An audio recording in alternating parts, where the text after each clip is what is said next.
আমরা সকলে পাথুরে রাস্তা এড়িয়ে চলি, কারণ এই পথের পাথর আমাদের যাত্রা আরো কঠিন করে তোলে, আমাদের পা আহত করে দেয়। কিন্তু একটা গুরুত্বপূর্ণ কথা আমরা ভুলেই যাই, এই কঠিন পথই না শুধু আমাদেরকে নিজেদের দুর্বলতার সাথে পরিচয় করায়, বরং আমাদের শক্ত হওয়ার প্রেরণাও দিতে থাকে। সময়ের সাথে ঠিক এমনটাই হতে থাকে।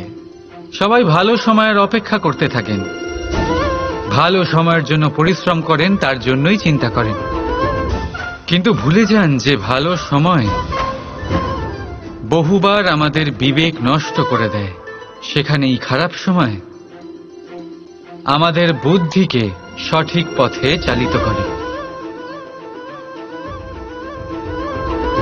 রাধা রাধা। ঘোড়াকে যতই প্রশিক্ষণ প্রদান করুন, তার মুখে লাগাম তো পরাতেই হবে। একজন ভালো চালক সেই ঘোড়ার লাগাম মাঝে মাঝে টেনে ধরে, তাকে সঠিক পথে চালিত করতে, যাতে সেই ঘোড়া দিগ্ভ্রান্ত না হয়। এবার একটু ভাবুন, ঠিক এরকমই হয় আমাদের মন। যদি এটা বিবেকের লাগাম দিয়ে মাঝে মাঝে আমরা টেনে না ধরি, তাহলে আমাদের এই মন দিগ্ভ্রান্ত হতে পারে। আর যদি আপনি আপনার লক্ষ্যে পৌঁছতে চান, তখন মনের এই লাগাম মাঝে মাঝে আপনাকে অবশ্যই টেনে ধরতে হবে, কারণ বিবেকের এই পথ প্রদর্শনই আপনাকে ভালোভাবে আপনার লক্ষ্যে পৌঁছে দেবে। মনে রাখবেন, আর আমার সাথে ভালোবেসে বলবেন, রাধা রাধা। আপনি কখনো জাঁতা কল দেখেছেন? তাতে গম পেষা হয়। গমকে এমন ভাবে পেষা হয় যাতে আমরা তা খেতে পারি, জীবিত থাকতে পারি। আর যদি আপনি মন দিয়ে দেখেন, তাহলে কলের নিচের অংশ কখনো ঘোরে না, শুধুমাত্র উপরের অংশই ঘোরে।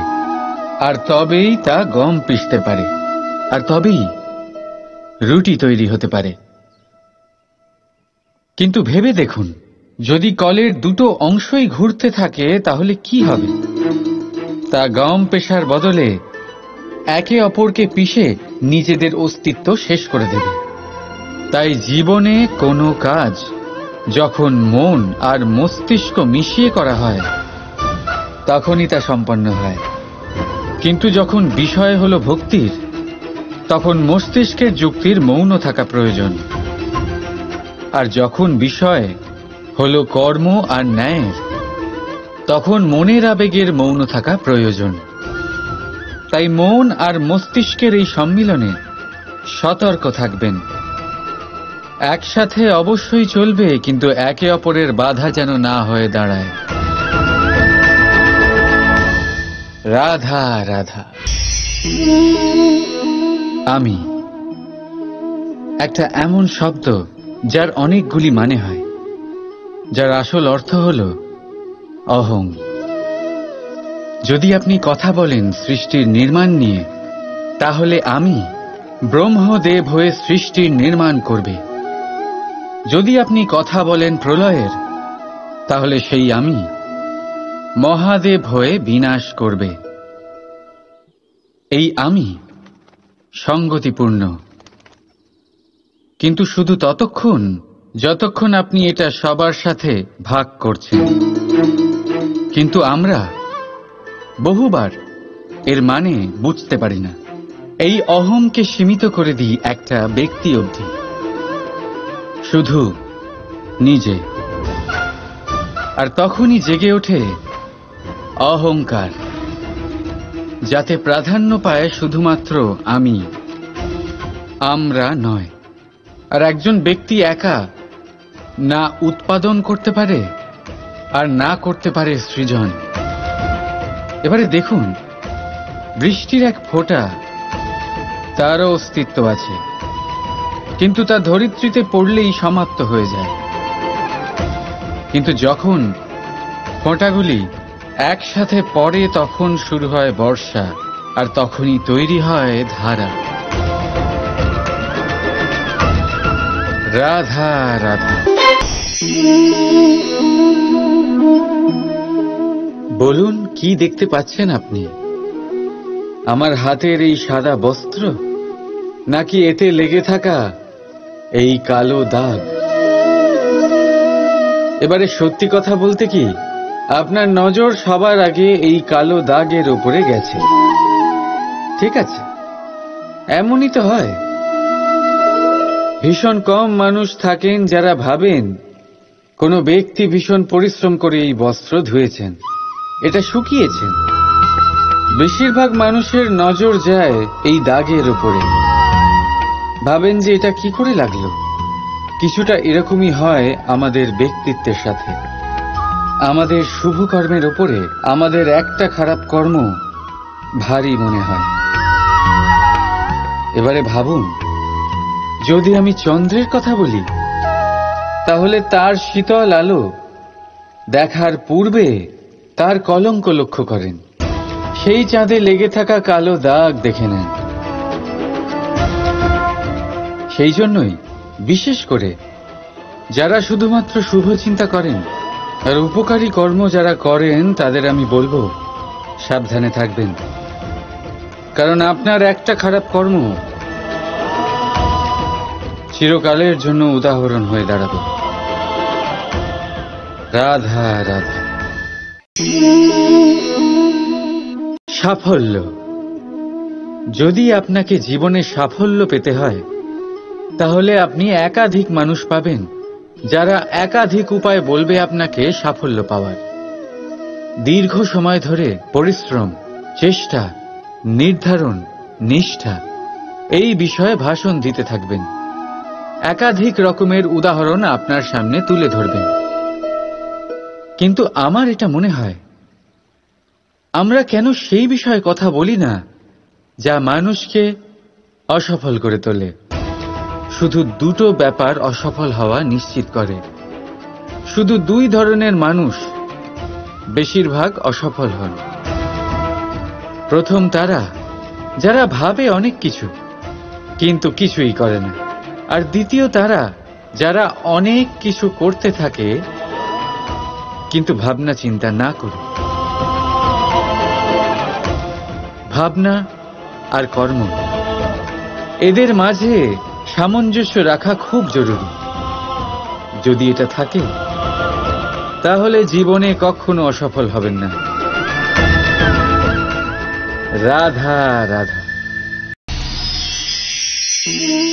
আপনি অনেককে এই কথা নিশ্চয়ই বলতে শুনেছেন, এই ব্যক্তির দৃষ্টিতে দম্ভ আছে, এই ব্যক্তির চোখের ওপর অহংকারের পর্দা পড়ে আছে, ইত্যাদি ইত্যাদি। চলুন, আমি আপনাকে একটা প্রশ্ন করছি। আপনি দেখেন কি দিয়ে? দৃষ্টি দিয়ে নাকি দৃষ্টিভঙ্গির সাহায্যে? ভাবুন। চিন্তায় পড়ে গেলেন নিশ্চয়ই। দৃষ্টি যে কোনো বস্তুর বা যে কোনো মানুষের শুধু বাইরের রূপটা দেখায়, যেখানে দৃষ্টিভঙ্গি আপনাকে সোজা আসল পরিচয়ের সাথে সাক্ষাৎ করায়। উদাহরণ হিসেবে চন্দ্র। চন্দ্র আমরা সবাই দেখেছি। বহু মানুষ আছেন যাদের চন্দ্র অত্যন্ত সুন্দর লাগে। আবার কিছু মানুষ এমনও আছেন যারা এই চন্দ্রের মধ্যেই দাগ খুঁজে বার করেন। এই হলো দৃষ্টিভঙ্গি। যদি নিজের দৃষ্টিভঙ্গিতে প্রেম রাখেন, ভালোবাসা রাখেন, সম্ভ্রম রাখেন, তাহলে তার বদলে আপনিও প্রেম আর সম্মান অবশ্যই পাবেন। এবারে দেখুন, যে জল দিয়ে ঈশ্বরের মূর্তি ধোয়া হয় তাকে চরণামৃত বলা হয়। এটার কারণ দৃষ্টিভঙ্গি। এখন আপনি পাথরকে ভগবান ভেবে পুজো করবেন নাকি ভগবানকে পাথর ভেবে পরিত্যাগ করবেন? সিদ্ধান্ত আপনার। কিন্তু এই সিদ্ধান্ত নির্ভর করে আপনার দৃষ্টিভঙ্গির ওপর। তাই নিজের দৃষ্টিভঙ্গি শুভ রাখুন, নিজের দৃষ্টিভঙ্গিতে ভালোবাসা রাখুন, আর আনন্দে বলুন রাধা রাধা। বড় বড় রাজমহলের বড় বড় ইমারতের চূড়া কত সুন্দর হয়, কিন্তু আপনি কি কখনো এই বিষয়ে ভেবেছেন যে এই সুন্দর চূড়ায় পৌঁছতে গেলে আপনাকে পৃথিবীতে পা ফেলতেই হবে? সেই সুন্দর চূড়ায় পৌঁছে দীপ্তি পাওয়ার জন্য আপনাকে একটা কঠিন পথ অবলম্বন করতেই হবে। যদি আপনি কোনো কঠিন পথে না গিয়ে এই পৃথিবীর সাহায্য ছাড়াই শুধু উচ্চতার দিকে অগ্রসর হতে থাকেন, তাহলে সর্বদা অসফল হবেন। সেই জন্য নিজের স্বপ্ন পূরণের এই যাত্রাতে নিজের পথ কখনোই হারাবেন না, নিজের পথ থেকে সরবেন না। যদি এমন করেন তাহলে তো আপনার স্বপ্ন পূরণ হবেই না, তার সাথে আপনি নিজের পথও হারাবেন। রাধা রাধা। কৌতুক অর্থাৎ হাসি, এটা জীবনে কতটা গুরুত্বপূর্ণ। আমরা সর্বদাই হাসতে চাই, আমরা সর্বদা অন্যের মুখে এই হাসি দেখতে চাই। কিন্তু এই কৌতুক অনেক প্রকারের হয়, আর এই কৌতুকের ভিত্তি কি সেটাও খুব গুরুত্বপূর্ণ। কৌতুক কেবল তখনই পাবেন যখন তা শুদ্ধ মন থেকে আসবে। কৌতুক তখনই পাবেন যখন তা সামনের জনকেও হাসিয়ে তার কষ্ট হরণ করবে। এবারে যদি কৌতুক হিংসার থেকে বেরোয়, তখন তা কটাক্ষ হয়ে যায়, সামনের মানুষের মনে আঘাত করে। তারপরে সে তৈরি থাকে যে কখন আপনার উপরে আবার প্রহার করতে পারবে। তাই যদি হাস্য কাউকে ছোট করার জন্য হয়, তা হাস্য নয়, উপহাস হয়ে যায়। আর তা সামনের জনকে আনন্দ নয়, শুধু অপমান দেবে। আর অপমানিত ব্যক্তির মন তিক্ত হয়ে থাকে। তাই মনে রাখবেন যে এই কৌতুক যেন কৌতুকই থাকে, তা উপহাস বা কটাক্ষ না হয়ে যায়। রাধা রাধা। মানুষ এই শব্দের সূচনা হয় মন থেকে, আর সেই জন্যই হয়তো আমাদের এই মন এতটা গুরুত্বপূর্ণ। এবারে দেখুন না, আমাদের মনই সবকিছু চালনা করে। মনই সেই যে কল্পনা করে, মনই সেই যা কল্পনাকে বাস্তবে পরিণত করার জন্য পরিশ্রম করতে আমাদের প্রেরণা যোগায়। মনই সেই যা লোভের জালে জড়িয়ে পড়ে। মনই সেই যা অভিমানের পর্দা দিয়ে ঢেকে যায়। আর এই মনই সেই যা আপনাকে বিনাশের দিকে টেনে নিয়ে যেতে পারে। কিন্তু যদি তা পরোপকার করার ইন্ধন পায়, তাহলে এমন কোনো মহান কাজ নেই যা আপনি করতে পারবেন না। কিন্তু এই মন কি? এটা বোঝানো যায় দুটো শব্দের মাধ্যমে, দুটো সহজ শব্দ। প্রথম, একজন কুশল সেবক। দ্বিতীয়, একজন সংকটপ্রবণ মালিক। যদি আপনার এই মন আপনার নিয়ন্ত্রণে থাকে, তাহলে সে হলো আপনার সেবক। তাই আপনার অস্তিত্ব আছে। কিন্তু যদি আপনার মন আপনার কর্মের ওপরে নিয়ন্ত্রণ করে, তাহলে এই মন আপনার মালিক, আর তখন আপনার বিনাশ নিশ্চিত। তাই নিজের এই মনকে নিয়ন্ত্রণে রাখুন, কিন্তু ভালোবেসে। আসুন আমার সাথে আনন্দে বলুন, রাধা রাধা। এই সূঁচ দেখতে পাচ্ছেন আপনি? এটা শুদ্ধ লোহা দিয়ে তৈরি। বস্ত্র সেলাই করার কাজে লাগে, অস্ত্রোপচারে কাজে লাগে। কিন্তু আপনি কি কখনো ভেবে দেখেছেন এই সূঁচ কিভাবে তৈরি হয়? লোহার এক বড় অংশকে পিটিয়ে পিটিয়ে টেনে টেনে তাকে পাতলা বানানো হয়। এরপরেই আমরা পেয়ে থাকি সূঁচ। ভাবুন, যদি লোহার টুকরোতে অনর্গল প্রহার করার ফলে একটা লোহার টুকরো সূঁচে পরিণত হয়, তাহলে আমাদের জীবনে অনর্গল চেষ্টা করার ফলে জীবনের সমস্ত অংশকে আমরা কত প্রভাবশালী কাজে পরিণত করতে পারি। শুধু প্রয়োজন দৃঢ় নিশ্চয়তা। তাহলে আসুন আমার সাথে ভালোবেসে বলুন, রাধা রাধা। বিশ্বাস, জীবনে বিশ্বাস কতটা গুরুত্বপূর্ণ। একজন স্ত্রী তার স্বামীর হাত ধরে যে কোনো জায়গায় যেতে পারেন, এর কারণ হলো বিশ্বাস। তার নিজের স্বামীর ওপরে বিশ্বাস আছে। যখন একজন মা তার ছোট বাচ্চাকে কোলে তুলে হাওয়ায় ওঠায়, তখন সেই বাচ্চা ভয়ভীত হয়ে যায় না। তার কারণ হলো বিশ্বাস। তার বিশ্বাস আছে যে তার মা তার কিচ্ছু হতে দেবে না। এক বৈদ্যের দেওয়া ঔষধ সন্তান কিছু না বুঝে শুনেই খেয়ে ফেলে। সেই বৈদ্যের জ্ঞানের বিষয়ে তার কোনো ধারণাই থাকে না। শুধু নিজের পিতার উপরে বিশ্বাস আছে যে তার পিতা তাকে খারাপ কিছুই দেবে না। যখন এই সংসারের প্রতিটা বন্ধন বিশ্বাসের উপরে দাঁড়িয়ে আছে, তাহলে কেন এই বিশ্বাসকে আমরা জীবনে আনতে পারি না? আপনি নিজেই দেখুন, এই বিশ্বাস নিজের জীবনে এনে দেখুন, সবকিছু আরো সুন্দর হয়ে যাবে। তাই ভালোবেসে বলুন, রাধা রাধা।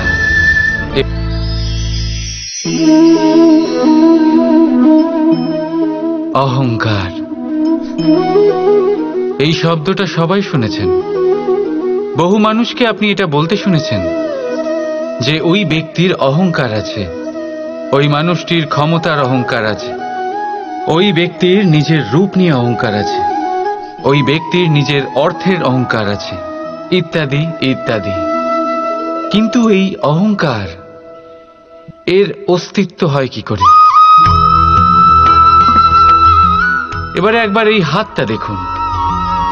যদি এই হাতের 5 আঙ্গুল উঠে দাঁড়ায়, আশীর্বাদ। আর যদি এই হাতের 5টা আঙ্গুল একসাথে মুঠো হয়ে যায়, শক্তি, সংকটের বিরুদ্ধে ঢাল। কিন্তু এই একটা আঙ্গুল সংকটের কারণ হয়ে দাঁড়াতে পারে। এই একটা আঙ্গুল শত্রুকে আহ্বান জানায়। এবার অহংকার বলে এই শব্দটাই দেখে নিন। আমাদের থেকে আলাদা হয়ে গেলে হয় অহং। অহং অর্থাৎ ব্যক্তির মনে হয় যে সে আপনদের থেকে, নিজের বন্ধুদের এবং সঙ্গীদের থেকে, নিজের পরিবারের থেকে অনেক উপরে, অনেক শ্রেষ্ঠতর সে। কিন্তু মনে রাখবেন, এই অহংকার কোনো ব্যক্তির অস্তিত্বের বিনাশের প্রথম ধাপ। তাই ঝেড়ে ফেলে দিন এই অহংকারকে, আর বিশ্বাস করুন আমাদের ওপর, কারণ তখনই আপনি শান্তি পাবেন। আর সেই শান্তির সাথেই বলে উঠবেন, রাধা রাধা। জপের এই মালা আপনি অনেকের কাছেই দেখে থাকবেন। তারা মালা জপ করে যান, ঈশ্বরকে স্মরণ করতেই থাকেন। আর প্রতিটা জপ করা পুঁতির সাথে একটা পুণ্য অর্জন করেন। কিন্তু এটাই কি সবার সাথে হয়? না। আপনি এটাও নিশ্চয়ই দেখেছেন, অনেক মানুষ বহু বছর এই মালা জপ করে যান, কিন্তু তাও কিছুই হয় না। সেই ক্রোধ, সেই অহংকার, সেই লোভ, সেই বাধা সব একই রকম থাকে। তার মানে সমস্ত পরিশ্রম ব্যর্থ। কখনো ভেবে দেখেছেন এমন কেন হয়? এই জন্যই হয় কারণ মালার পুঁতিগুলো জপতে জপতে অনেক মানুষ একটা জিনিস জপ করতে ভুলে যান, মনের জপমালা। সেই জন্য পরের বার এই মালা জপ করার আগে সর্বপ্রথম মন থেকে জপ করতে শিখুন। মনের মধ্যে যত মন্দ ভাব আছে তা ঝেড়ে ফেলে দিন, শেষ করে দিন সমস্ত দোষ। তবেই আসবে শান্তি, তবেই পাবেন সন্তুষ্টি, আর তবেই পাবেন প্রেম। রাধা রাধা। ঘাসের কণা কত ছোট, কত হালকা, এত অবলা যে একে নিয়ে বাগধারা হয়। কিন্তু ভাবুন, যদি এই ঘাসের কণা হাওয়ায় উড়ে এসে আপনার চোখে পড়ে, ভয়ঙ্কর কষ্ট হবে আপনার চোখে। ভাবুন, যদি এই কণা আগুনের ফুলকি হয়ে জ্বলে ওঠে, সমস্ত জঙ্গল পুড়িয়ে ছাড়খাড় করতে পারে। এই ছোট ঘাসের কণা। তাই মনে রাখবেন, জীবনে কারোর আকার দিয়ে বিচার করবেন না, আর কখনো নিজের ছোট হওয়া নিয়ে কষ্ট পাবেন না। কারণ ছোট অস্তিত্ব সময় হলে বড় বড় অস্তিত্বকে সমাপ্ত করে দিতে পারে। তাই নিজের থেকে বড়দের সামনে কখনো নিজেকে ছোট মনে করবেন না, আর নিজের থেকে দুর্বলদের কখনো অপমান করবেন না। যে যেমনই হোক, সে তেমনই সুন্দর। এই রচনার সম্মান করতে শিখুন। রাধা রাধা।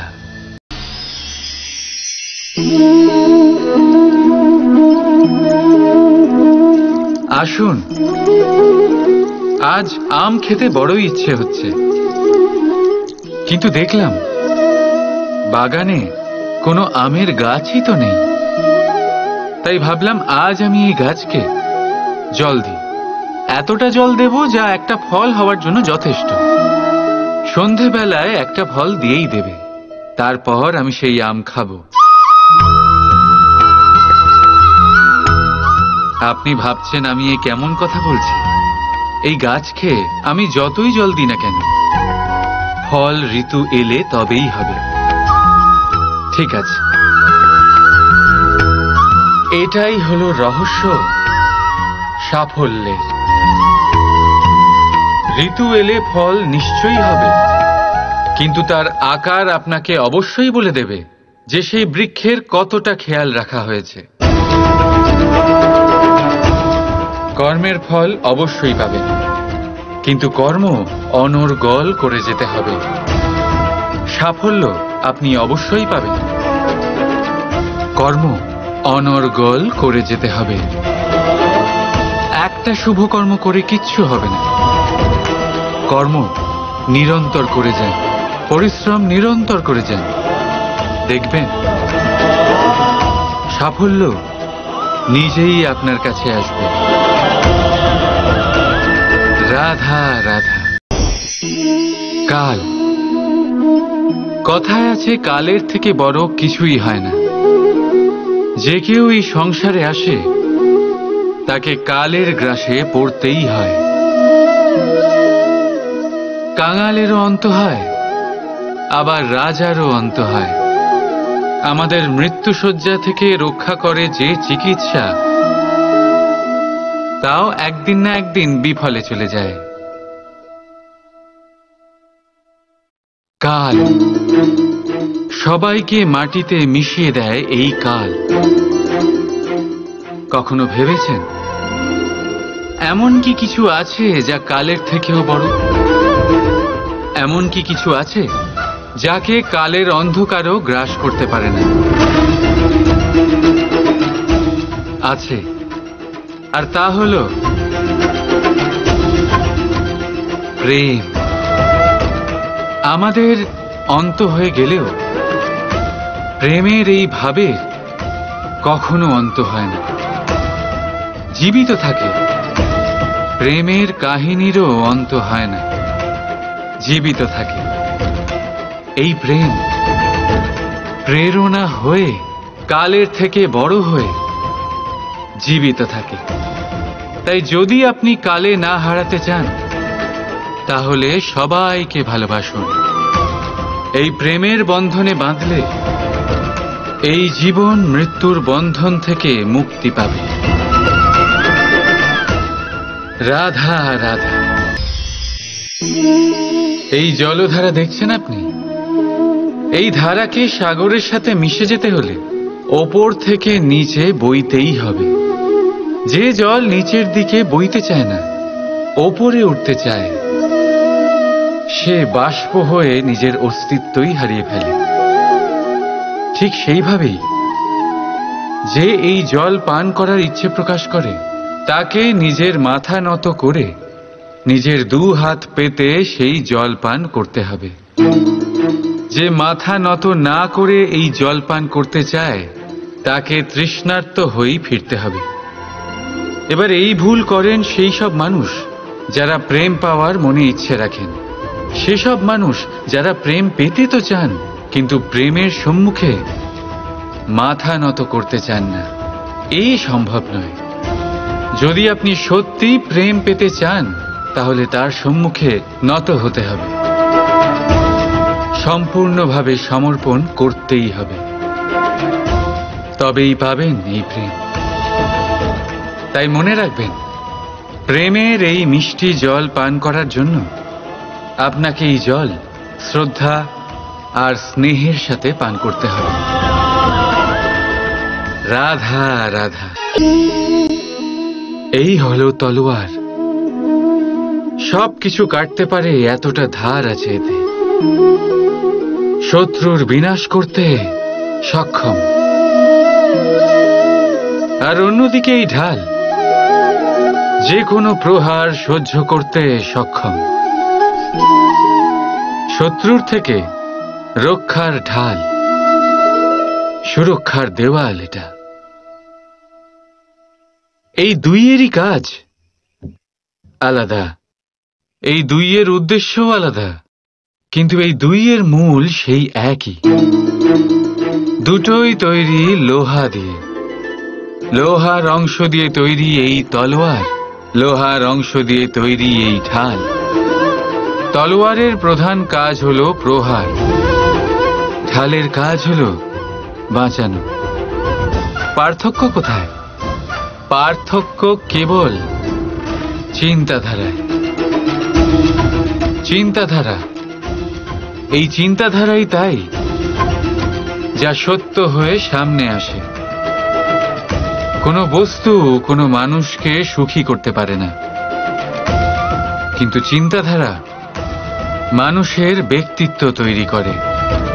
হয় আপনি এই বস্তুর ব্যবহার এই সংসারকে নাশ করার জন্য করুন, আর নয় এই বস্তুর ব্যবহার আপনি উদ্ধার করার জন্য করুন। সিদ্ধান্ত আপনার। কিন্তু আমি এটা মনে করি, এটাই আমার ভাবনা, যে আসুন না এই চিন্তাধারাকে আমরা প্রেমের সাথে মিলিয়ে দিই। আসুন না এই চিন্তাধারায় প্রেমকে যুক্ত করি। দেখবেন হয়তো এই প্রেমই সত্য হয়ে আপনার সামনে উদয় হবে। রাধা রাধা।